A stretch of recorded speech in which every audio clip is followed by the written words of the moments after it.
அப்போ ஸ்ரீதர் பாரியோட ஐடென்டிட்டி மட்டும் தெரிஞ்சா பரவாயில்லையா?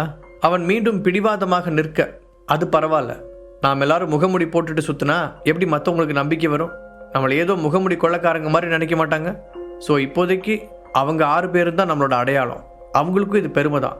பட் உனக்கு அப்படி இல்லை, புரிஞ்சுக்கோ என்ற ஹரிஷ் புனித் எவ்வளவு கேட்டும் அவனை அழைத்து செல்ல மறுத்து விட்டான். புனித்தை அடையாளம் கண்டுபிடித்து விட்டால் அவனை வைத்து தன்னிடம் வந்து விடுவார்கள் என்ற ஜாக்கிரதை உணர்வும் ஹரிஷ் அவனை அழைத்து செல்லாததற்கு இன்னொரு காரணமாக இருந்தது. அந்த மீட்டிங் ஹால் மொத்தமும் ஆட்களின் கூட்டத்தால் நிரம்பி இருக்க எல்லோரும் செழியனுக்கும் கோதண்டராமருக்கும் நேர்ந்த கதியை பற்றி பேசிக் கொண்டு இருந்தார்கள். திடீர்னு எங்கிருந்து இந்த புது அமைப்பு வந்துச்சு? யாரோ ஒருவர் கேள்வி எழுப்ப, அதான் தெரில, ரேடியன்ஸ் ஆரம்பித்த 1 மாதத்துலேயே அதோட பேர் ரொம்ப பாப்புலர் ஆகிட்டு வருது. ரொம்ப வருஷமாக இருக்கிற மொத்த அமைப்புகள் பற்றி தெரியாதவங்களுக்கு கூட இந்த அமைப்பு பற்றி தெரியுது. மற்ற அமைப்புகளோட தலைவர்கள் எல்லாம் இதனால் பயங்கர டென்ஷனில் இருக்காங்களாம். இன்னொருவர் மெதுவான குரலில் விளக்கம் அளித்தார். இப்போவே 10,000 பேருக்கு மேலே அதில் ஜாயின் பண்ணியிருக்காங்களாம். அவங்க எல்லாருமே ஹெர்பல் டேப்லெட்டை ஃப்ரீயாக கொடுக்கறதோட உடம்பு ஸ்ட்ராங் பண்ணுறதுக்காக நிறைய ட்ரைனிங்கும் தராங்களாம். எல்லாமே காற்று வாக்கில் வந்த செய்தி தான். ஆனால் இவ்வளோ தெரிஞ்சும் இந்த அமைப்போட தலைவர் யார், யாரெல்லாம் அதில் இருக்காங்க அப்படிங்கிற விஷயம் ரொம்பவே சீக்ரெட்டாக இருக்குது. அதுக்குள்ளே போன யாரும் அதை பற்றின விஷயத்தை கொஞ்சம் கூட வெளியே சொல்ல மாட்டேங்கிறாங்க. அந்த அளவுக்கு அங்கே ஸ்ட்ரிக்டாக ரூல்ஸ் ஃபாலோ பண்ணுறாங்கன்னு நினைக்கிறேன் என்று மீண்டும் ஒருவர் கூற, இரண்டாவது பேசியவர் குரலை தாழ்த்தி கொண்டு, அவ்வளோ ஏன், இப்போ நமக்குள்ளே கூட ரேடியன்ஸ் அமைப்பை சேர்ந்த யாராவது இருக்கலாம், அதனால் எல்லாரும் கொஞ்சம் அமைதியாக இருங்க என்றார். அதை கேட்டவுடன் எல்லோருடைய முகங்களும் மாற ஒருவரையொருவர் சந்தேகத்துடன் பார்த்து கொண்டனர்.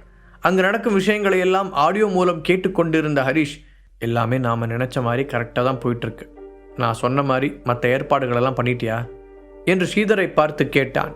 எஸ் மாஸ்டர், எல்லாமே பக்காவாக ரெடி. ஸ்ரீதர் சொல்ல, அப்படின்னா நாம் உள்ளே போக வேண்டிய நேரம் வந்துருச்சு என்ற ஹரிஷ் தன் முன்னால் டேபிளில் இருந்த மாஸ்கை எடுத்து அணிந்து கொண்டார். அந்த ஹாலில் இருந்த எல்லோரும் தொடர்ந்து தங்களுக்குள் சலசலவென்று பேசிக் கொண்டிருக்க திடீரென அதன் பெரிய கதவுகள் திறக்கப்பட்டது. ஒரு கணம் அந்த இடமே அமைதியில் மூழ்கி எல்லோரும் ஆர்வத்துடன் திரும்பி பார்த்தனர். ஒயிட் கலர் கோட் சூட் அணிந்த நிறைய பாடி கார்ட்ஸ் கைகளில் பெரிய துப்பாக்கிகளோடு உள்ளே வர, அதன் நடுவில் பிளாக் கலர் சூட்டில் சுகுமாரும் தர்மாவும் முதலில் உள்ளே வந்தனர். அவர்களுக்கு நேர் பின்னால் வாணியும் ஜூலியும் வர, பார்த்து கொண்டிருந்த எல்லோருடைய முகங்களிலும் ஒரு அதிர்ச்சி பரவியது. இவங்க அந்த நரேந்திரன் ஃபேமிலியோட பிள்ளைங்க தானே? ஆமாம், நரேந்திரனோட தம்பி தங்கச்சிங்க தான். ஆனால் அவங்க வீட்டில் ஏதோ பெரிய ஃபயர் ஆக்சிடென்ட் நடந்து எல்லாரும் இறந்துட்டு தான் கேள்விப்பட்டனே. இவங்க இங்கே என்ன பண்ணுறாங்க? அப்படின்னா இவங்க தான் ரேடியன்ஸ் அமைப்பை உருவாக்குனாங்களா? Oh my God! மீண்டும் அந்த இடம் பரபரப்பால் நிறைய, அடுத்ததாக உள்ளே வந்தவர்களை பார்த்து அவர்களின் கண்கள் டைனோசர் முட்டையை விட பெரிதாக விரிந்தது. ஏனென்றால் எல்லோருக்கும் கடைசியாக பாரியும் ஸ்ரீதரும் 2 பக்கங்களும் வர, நடுவில் dark blue colour full hand shirt, black colour pant அணிந்து முகத்தில் வெள்ளை முகமுடியுடன் 2 பேண்ட் பாக்கெட்டுகளிலும் கைவிட்டபடி கம்பீரமாக ஒருவன் நடந்து வர, அந்த இடத்தில் குண்டூசி விழுந்தால் கூட சத்தம் கேட்கும் அளவிற்கு அமைதி காணப்பட்டது. எல்லோரும் மூச்சு விடக்கூட மறந்து அவனையே பார்த்து கொண்டிருக்க, நேராக நடந்து சென்று அங்கு உயரமாக போடப்பட்டிருந்த நாற்காலியில் அமர்ந்த ஹரிஷ் அவனை பார்த்ததும் தங்களையும் அறியாமல் எழுந்து நின்று கொண்டிருந்த அவர்களை பார்த்து உட்காரும்படி கையசைத்தான். அப்போதுதான் தாங்கள் எழுந்து நின்று கொண்டிருப்பதையே உணர்ந்தவர்கள் சிறு கூச்சத்துடன் உட்கார்ந்தனர். இதற்கும் அவர்கள் எல்லோரும் பெரிய பெரிய பிசினஸ்மேன்கள் மற்றும் கோடிகளில் புரள்பவர்கள். ஆனாலும் அவர்களுக்கு முன் வந்து உட்கார்ந்திருந்தவரிடமிருந்து ஒரு பிரகாசமான மயக்கும் ஒளி வெளிப்படுவதை அவர்களால் மறுக்க முடியவில்லை. ஹரிஷ் மற்ற நாட்களில் தன்னை ஒரு சாதாரணமான இளைஞனாகத்தான் காட்டிக்கொள்வான். அதனால்தான் பொதுவாக அவன் மீது யாருக்கும் சந்தேகம் தோன்றுவதில்லை. ஆனால் இன்றைக்கு நேர் எதிராக அவனுடைய நடை, உடை, பாவனை எல்லாமே நேர்த்தியாகவும் கம்பீரமாகவும் இருந்தது. அது மட்டுமின்றி அங்கு வந்திருந்தவர்கள் பெரும்பாலானோர் மும்பையைச் சேர்ந்தவர்கள் என்பதால் அவர்கள் உண்மையான ஹரிஷை அதற்கு முன்னால் நன்றாக பார்த்ததில்லை. அதிலிருந்த ஒரு சிலர் மட்டும் செழியன் திருமணத்தில் ஹரிஷ் கலாட்டா செய்தபோது தூரத்தில் இருந்து பார்த்திருந்தனர். எல்லாவற்றிற்கும் மேலாக இப்போது அவன் முகமுடி அணிந்திருந்ததால் அவனது வயதையும் உருவத்தையும் மட்டுமே அவர்களால் கணிக்க முடிந்தது. நரேந்திரன் ஃபேமிலி மும்பை வரை தங்களுடைய பிஸ்னஸ் டீலிங்கை வைத்திருந்ததால் அவன் குடும்பத்தைச் சேர்ந்த அந்த 5 பேரை மட்டும் அவர்களுக்கு நன்றாக தெரிந்தது. முதலில் அவனை திகைப்புடன் பார்த்தவர்கள் கொஞ்ச நேரத்திலேயே தங்கள் பயத்திலிருந்து மீண்டு விட்டார்கள். இந்த சின்ன பையனை பார்த்தா பயந்தோம், இவனா ரேடியன்ஸோட தலைவன், ஓவரா பில்டப் பண்ணி கடைசியில் நம்ம எல்லாரையும் ஜோக்கர் ஆக்கிட்டானுங்களே என தங்களுக்குள் முணுமுணுத்தவர்கள் ஒரு அலட்சியத்துடன் தங்களுடைய சேர்களில் சாய்ந்து அமர்ந்தனர். ஹரிஷ் சிறிது நேரம் அவர்களின் ரியாக்ஷன் மொத்தத்தையும் கவனித்தான். அவருடைய உதட்டோரம் லேசாக சுழித்தது. மீண்டும் கையை உயர்த்தி எல்லோரையும் அமைதிப்படுத்தியவன், நீங்க எல்லாருமே மும்பையில் செல்வாக்கு அதிகமாக இருக்கிற ஆளுங்கன்னு எனக்கு நல்லாவே தெரியும். உங்களோட பிஸ்னஸ் பார்ட்னரான செழியன் ஃபேமிலிக்கு என்ன நடந்துச்சுங்கிறத நீங்கள் எல்லாரும் பார்த்துருப்பீங்க. அதுக்காக நான் ரொம்ப வருத்தப்படுறேன். ஆனால் திரும்பவும் யாருக்கும் அந்த மாதிரி நடக்கக்கூடாதுன்னு நினைக்கிறேன் என்றான். அவன் சொன்னதை கேட்டதும் அங்கிருந்தவர்கள் முகத்தை சுளித்தனர். கொன்னதே இவன் தான், அப்புறம் எதுக்கு வருத்தப்படுற மாதிரி நம்மகிட்ட மன்னிப்பு கேட்குறான் என நினைத்தவர்கள் அவன் இரண்டாவதாக பேசியதை கேட்ட பிறகுதான் ரேடியன்ஸின் தலைவன் தங்களை மறைமுகமாக மிரட்டுவதை புரிந்து கொண்டனர். ஆனால் அதை வெளிப்படையாக கேட்கும் தைரியம் யாருக்கும் இல்லாததால் அமைதியாக இருந்தனர். அதே மாதிரி நரேந்திரன் ஃபேமிலிக்கு என்ன நடந்துச்சுங்கிறதையும் நீங்கள் கேள்விப்பட்டிருப்பீங்க. அவங்க செஞ்ச பாவத்துக்கெல்லாம் சேர்த்து வச்சு தான் அந்த தண்டனை கிடைச்சிருக்கு. அதை புரிஞ்சுக்கிட்டு அந்த ஃபேமிலியில் மிச்சம் இருந்த 5 பேரும் ரேடியன்ஸோட கொள்கைகளை புரிஞ்சுக்கிட்டு அதுக்கு விசுவாசமாக இருக்கிறதா சொல்லியிருக்காங்க. அதை நீங்களே இப்போ பார்க்குறீங்க. சொல்லப்போனால் இவங்க 5 பேரும் ரேடியன்ஸோட 5 பில்லர்னே சொல்லலாம். சொன்ன ஹரிஷ் அவர்கள் 5 பேரையும் பார்த்து கையசைக்க முன்னால் வந்து அவர்கள் கூட்டத்தை பார்த்து மெதுவாக தலை சாய்த்து வணக்கம் வைத்தனர். அப்புறம் செழியன் ஃபேமிலியும் பணத்துக்காக நிறைய தப்பு பண்ணியிருக்காங்க. உங்களில் சில பேர் கூட அவங்களால பாதிக்கப்பட்டிருக்கலாம். விருப்பமே இல்லாமல் அவங்க கூட சேர்ந்து பிஸ்னஸ் பண்ணியிருக்கலாம்.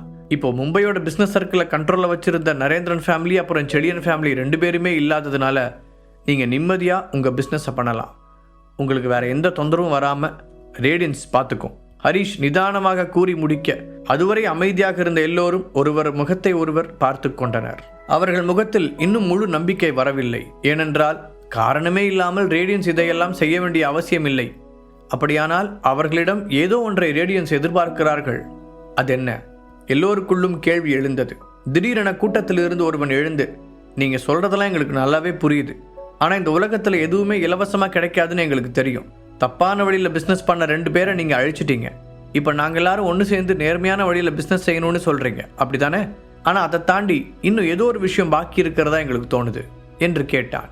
அவனை ஒரு கூர்மையான பார்வை பார்த்த ஹரிஷ், அப்படி உங்களுக்கு என்ன தோணுதுன்னு தெரிஞ்சுக்கலாமா என்று கேட்டான். இது எங்களுக்கு உதவி பண்ணுற மாதிரி மட்டும் தெரியல. ரேடியன்ஸோட அடித்தளத்தை மும்பையில் ஸ்ட்ராங்காக ஊன்ற நோக்கம் மாதிரி தான் தெரியுது. இல்லைனா நீங்கள் வேற ஏதாவது பெருசாக எதிர்பார்க்குறீங்களா என அவன் கேட்க எல்லோருடைய முகங்களிலும் அதை ஆமோதிக்கும் பாவனை தெரிந்தது. அவர்கள் மனதிற்குள் இருந்த சந்தேகமும் அதுதான். 2 மோசமான ஆளுங்களை நீங்கள் ஒழிச்சது எங்களுக்கு சந்தோஷம்தான். ஆனால் இதுக்கு மேலே உங்கள் உதவி உங்களுக்கு தேவைப்படாது. மும்பை எங்களோட கோட்டை. அதில் எங்களை காப்பாற்ற யாரோட உதவியும் தேவையில்லை. அதனால் நீங்கள் எங்கிருந்து வந்தீங்களோ அங்கே திரும்பி போய் உங்கள் அதிகாரத்தை காமிங்க என்று தைரியமாக அவன் கூற, ஆமாம், அவர் சொல்கிறது சரிதான். நீங்கள் செஞ்சது நல்ல விஷயம்னு நாங்கள் அக்செப்ட் பண்ணிக்கிறோம். பட் மும்பையில் என்ன பிரச்சனைனாலும் நாங்களே சமாளிச்சுக்குவோம். நீங்கள் போய் வேறு சிட்டியில் இதே மாதிரி பிரச்சனை நடந்துகிட்டு இருந்தால் அவங்கள போய் காப்பாற்றுற வேலையை பாருங்கள். வந்துட்டாங்க, நேர்மையை காப்பாற்றுறோம், நீதியை நிலநாட்டுறோன்னு என இன்னொருவனும் எழுந்து முதலில் பேசியவனுக்கு ஆதரவு தெரிவித்தான். நீங்கள் வேணால் உங்கள் கான்டாக்ட் நம்பரை கொடுத்துட்டு போங்க. அப்படியே எங்களுக்கு ஏதாவது ஹெல்ப் தேவைப்பட்டால் அப்போ கூப்பிட்றோம். இப்போ நீங்கள் செஞ்ச உதவிக்கும் உங்களுக்கு பரிசு தர ரெடியாக இருக்கும். அதை தாண்டி வேறு எதுவும் எதிர்பார்க்குற வேலை வச்சுக்காதீங்க என முதலில் பேசியவன் கூற மெதுவாக அங்கிருந்த கூட்டம் ரேடியன்ஸுக்கு எதிராக பேச ஆரம்பித்தது. இதை கேட்ட ஸ்ரீதர், பாரி மற்றும் மற்ற 4 பேரும் எரிச்சல் அடைந்தனர். அவர்களின் கைமுஷ்டி இறுக கோபத்துடன் கூட்டத்தை பார்த்தனர். மாஸ்டர், எப்படி இவங்க இப்படி பேசலாம்? நம்மளால் என்ன செய்ய முடியும்னு இவங்களுக்கு காண்பிச்சாதான் சரியாக வரும். பாரி சொல்ல மற்றவர்களும் தலையசைத்தனர். இதெல்லாம் நடந்து கொண்டு இருக்கும்போது அமைதியாக இருந்த ஹரிஷ், நான் என்ன சொல்ல வரேங்கிறத முழுசாக கேட்கறதுக்கே நீங்கள் தயாராக இல்லை, அப்படிதானே என கேட்டான். எதுக்காக கேட்கணும்? அதான் நாங்கள் பார்த்துக்குறோன்னு சொல்லிட்டோம்ல. நீங்கள் முதல்ல இடத்த காலி பண்ணுங்க என்று அவன் திமிராக பேசிக்கொண்டிருக்கும் போதே சேரில் இருந்து திடீரென்று எழுந்த ஹரிஷ் தன் பாக்கெட்டில் இருந்த துப்பாக்கி எடுத்து தன்னை எதிர்த்து பேசிக்கொண்டு இருந்த இருவரின் நெஞ்சை குறிவைத்து சுட ரத்தம் வழிய அவர்கள் இருவரும் சரிந்து கீழே விழுந்தனர். நான் என்ன செய்யணும்னு மற்றவங்க யாரும் முடிவெடுக்க தேவையில்லை. இன்னும் வேற யாருக்காவது இந்த விஷயத்தில் கருத்து சொல்கிற எண்ணம் இருக்கா? ஹரிஷ் கேட்க அதுவரை அவனை எதிர்த்து பேசிக் கொண்டிருந்த எல்லோரும் மின்னல் வேகத்தில் தங்கள் மனதை மாற்றிக்கொண்டனர். எல்லோரையும் ஒரு பார்வை பார்த்த ஹரிஷ், நீங்கள் எல்லாரும் யார், எப்படிப்பட்டவங்க எல்லாம் எங்களுக்கு தெரியும். தெரிஞ்சுதான் அவங்க கூட இவ்வளோ பொறுமையாக டீல் பண்ணிக்கிட்டு இருக்கோம். நான் என்ன முழுசாக சொல்லி முடிக்கிறதுக்கு முன்னாடி எல்லாரும் எதுக்காக இப்படி அவசரப்படுறீங்க? நீங்கள் நினைக்கிற மாதிரி அப்படி உங்கள் பிஸ்னஸில் வர ப்ராஃபிட் எல்லாத்தையும் பிடுங்குற ஐடியாலாம் எங்களுக்கு இல்லை. இன்ஃபேக்ட் அதுக்கான அவசியமும் இல்லை. ஆனால் ஒரு வகையில் நீங்கள் நினச்சது சரிதான். இந்த உலகத்தில் எதுவுமே ஃப்ரீயாக கிடைக்காது. எங்களோட ரூல்ஸ் அண்ட் ரெகுலேஷன் ரொம்ப சிம்பிள். உங்களுக்கு தேவையான பாதுகாப்பை நாங்கள் கொடுப்போம். அதுக்கு பதிலாக நீங்கள் உங்களோட லாபத்தில் ஒரு சின்ன ஷேரை ரேடியன்ஸ் அமைப்புக்கு தரணும். நிதானமாக ஹரீஷ் சொல்ல அங்கிருந்த எல்லோரின் பார்வையும் இன்னும் இறந்து கிடந்தவர்களின் மேல்தான் இருந்தது. ரேடியன்ஸின் தலைவன் என்னதான் பூசி மொழிகச் சொன்னாலும் அவன் சொன்னதின் அர்த்தம் ஒன்றுதான். எல்லோரும் ரேடியன்ஸ் அமைப்பின் பேச்சை கேட்டு நடக்கும் வரை அவர்களின் உயிர் பாதுகாப்பாக இருக்கும்.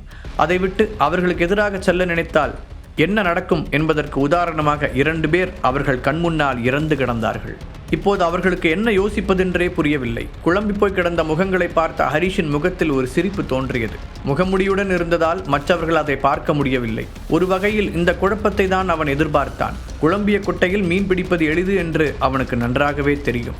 அவன் மீண்டும் தன் சேரில் அமர்ந்து, நான் சொல்றதுல யாருக்கும் எந்த அப்ஜெக்ஷனும் இல்லைன்னு தெரியுது, இப்போ நாம் பொறுமையாக பேசலாமா என்று கேட்டான். அப்போதும் யாரும் வாயை திறக்காமல் இருக்க, என்ன இப்போவும் யாரும் எதுவும் பேசாமல் இருக்கீங்க, நீங்கள் எல்லாரும் ரேடியன்ஸ் ஆதரிக்கலையா என ஹரீஷ் கிண்டலாக கேட்டான்.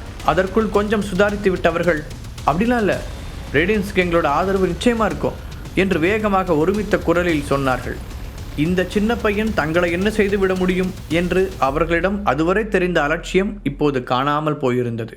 நாங்கள் மட்டும் இல்லை, இனி மும்பை மொத்தமுமே உங்களை மதிக்கும். ஒருவன் வேகமாக சொல்ல, சார் என்கிட்ட பிஸ்னஸ் பற்றி நிறைய பிளான்ஸ் இருக்குது, உங்களுக்கு டைம் இருந்தால் இந்த மீட்டிங் முடிஞ்சதுக்கப்புறம் நாம் டிஸ்கஸ் பண்ணலாம் இன்னொருவன் பணிவுடன் கூறினான். அதை கேட்டதும் ஜூலிக்கு சட்டென்று சிரிப்பு வர அதை மறைத்து கஷ்டப்பட்டு முகத்தை சீரியஸாக வைத்து கொண்டாள். அதன் பிறகு அவ்வளவு நேரம் எதிர்த்து பேசிய ஒவ்வொருவரும் ரேடியன்ஸை புகழ ஆரம்பிக்க கையை உயர்த்தி அவர்களை நிறுத்தச் சொன்ன ஹரீஷ், உங்கள் எல்லாரோட அன்பான வரவேற்புக்கு நன்றி. உங்ககிட்ட காசு வாங்குறது மட்டும் எங்களோட நோக்கம் இல்லை. ரேடியன்ஸ் எப்போவுமே மற்ற அமைப்புகள் மாதிரி யோசிக்காது. எங்களோட திட்டங்களே வேறு. நாங்கள் நிறைய ஹோட்டல்ஸ் அப்புறம் சூப்பர் மார்க்கெட்ஸ் ஓப்பன் பண்ணலான்னு பிளான் பண்ணியிருக்கோம். அது மட்டும் இல்லை, பயோடெக்னாலஜி மாதிரி ஃப்யூச்சர் சம்மந்தப்பட்ட நிறைய கம்பெனிஸையும் உருவாக்க போகிறோம். அப்படி நாங்கள் செய்யும்போது எங்களோட பிஸ்னஸ் பார்ட்னர்ஸாக வர உங்களில் யாருக்காவது இன்ட்ரெஸ்ட் இருக்கா? புருவத்தை உயர்த்தி கேட்ட ஹரீஷ் கேள்விக்குறியுடன் அவர்களை பார்த்தான். கண்டிப்பாக மாஸ்டர், எவ்வளவு இன்வெஸ்ட் பண்ணணும்னு மட்டும் சொல்லுங்க என்று ஒருவன் கத்த மற்றவர்களும் அதை ஆதரித்தனர். தாங்கள் நினைத்தது போல ரேடியன்ஸ் இல்லை, அவர்கள் வேறேதோ பெரிய திட்டத்துடன் வந்திருக்கிறார்கள் என்பது கொஞ்சம் கொஞ்சமாக அந்த கூட்டத்தினருக்கு புரிய ஆரம்பித்தது. கூடவே தாங்கள் அவர்களை ஏமாற்ற நினைத்தால் என்ன நடக்கும் என்பதையும் அவர்களால் உணர முடிந்தது. கொஞ்சம் கொஞ்சமாக பேச்சுவார்த்தை பிசினஸ் பக்கம் திரும்ப கடைசியாக எல்லோரும் ஒரு சுமூகமான முடிவுக்கு வந்தனர். அங்கிருந்த தொழிலதிபர்களுடன் கூட்டு சேர்ந்து ரேடியன்ஸ் புதிதாக ஒரு தொழிலை தொடங்கும். அதில் வரும் லாபத்தில் 50% ரேடியன்ஸுக்கு சேரும். முழு கதையையும் கேட்டு மகிழ பாக்கெட் FM ஆப்பை டவுன்லோட் செய்யுங்கள். லிங்க் டிஸ்கிரிப்ஷனில் கொடுக்கப்பட்டுள்ளது.